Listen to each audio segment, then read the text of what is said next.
The hall was loud with chatter, flashing lights, and restless energy, but the moment she stepped onto the stage, a strange silence fell over the room. No one knew her name yet. No one knew her story. They only saw a thin, quiet woman standing under blinding white lights, her hands trembling as she held the microphone. Her eyes searched the crowd once, then drifted toward the judges. In that moment, something in her face shifted. Not fear, not weakness. It was pain. Deep, heavy, lifetime pain. And before she sang a single note, everyone could feel it. Her name was Amina. She was a mother of 3, a widow, and a survivor of a life that had tested her in ways most people could not imagine. Years ago, her life had been simple. She lived in a small neighborhood where neighbors knew each other by name, where evenings were filled with laughter, and where dreams felt possible. Her husband worked long hours, but he came home every night with a smile for his children. Amina sang while cooking, while cleaning, while rocking her youngest to sleep. Music was never a career in her mind. It was just comfort. It was how she survived difficult days. Then one rainy evening changed everything. Her husband never made it home. The accident was sudden and brutal. One minute he was alive, the next minute he was gone. The shock broke Amina in ways she could not explain. She remembered sitting on the floor that night, holding her children close as they cried for a father who would never return. The walls felt like they were collapsing. Her heart felt like it had stopped beating properly. And yet, the next morning, she had to wake up, feed her children, and pretend she was strong enough to hold their world together.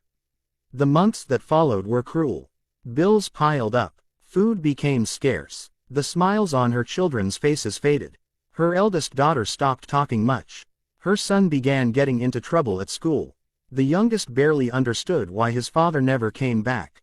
Amina worked day and night, cleaning houses, washing dishes, doing anything anyone would pay her to do.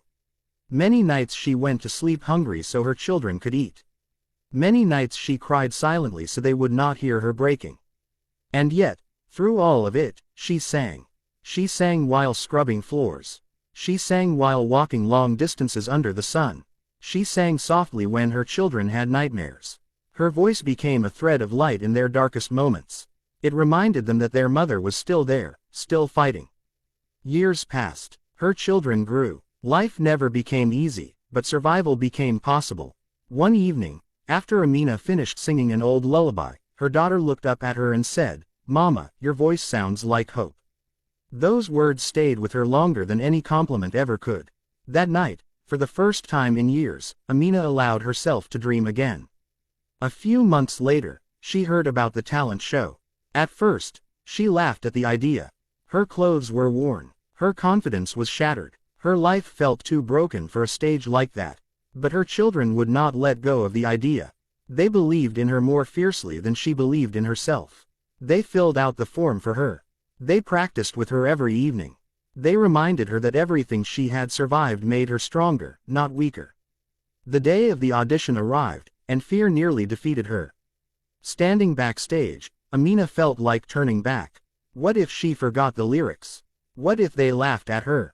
What if she embarrassed her children? The weight of a lifetime of doubt pressed against her chest. But then she remembered all the nights she stood alone in the dark, singing to survive. This stage could not be more frightening than the life she had already faced. And so she walked forward. Before she began, one of the judges asked gently, "Why are you here?"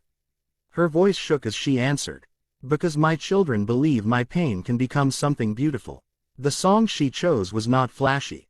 It was slow. It was aching. It was about loss, about longing, about holding on after everything falls apart.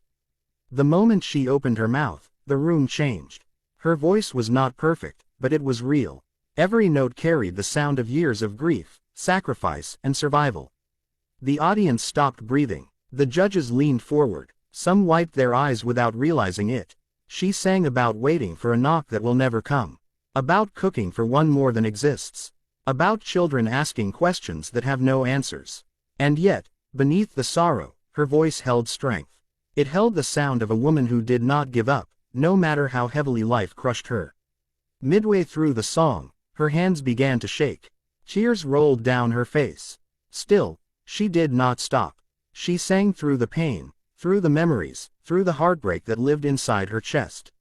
When the final note faded, the room remained silent for a long, heavy moment. Then the applause exploded. The judges stood up. The audience rose to their feet.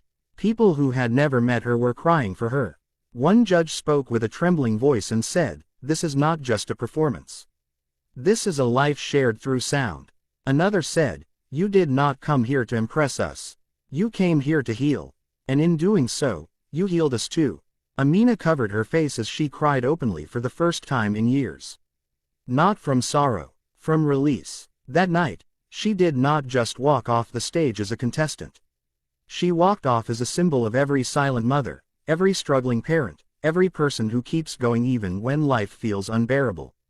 Her journey did not suddenly become perfect after that performance. She still woke up early. She still worked hard. Struggles did not disappear overnight. But something inside her had changed. She was no longer invisible. Her children saw her not only as their protector, but as their inspiration. Her daughter began singing again. Her son returned to school with confidence. Her youngest finally smiled without fear. Amina's story spread far beyond that stage. People shared her performance not because it was flawless, but because it was honest. Because it reminded them of their own battles. Because it proved that pain does not always break people. Sometimes, it builds them. Years later, when asked what that performance meant to her, Amina said, "That day, I stopped being afraid of my scars. I learned that my pain could become purpose. And my voice could be a bridge for others who feel alone." And that is the quiet miracle of her story. A mother who lost nearly everything stood before the world with nothing but her voice and her truth. And that was enough to move hearts, change lives, and spread a smile that pain could never take away.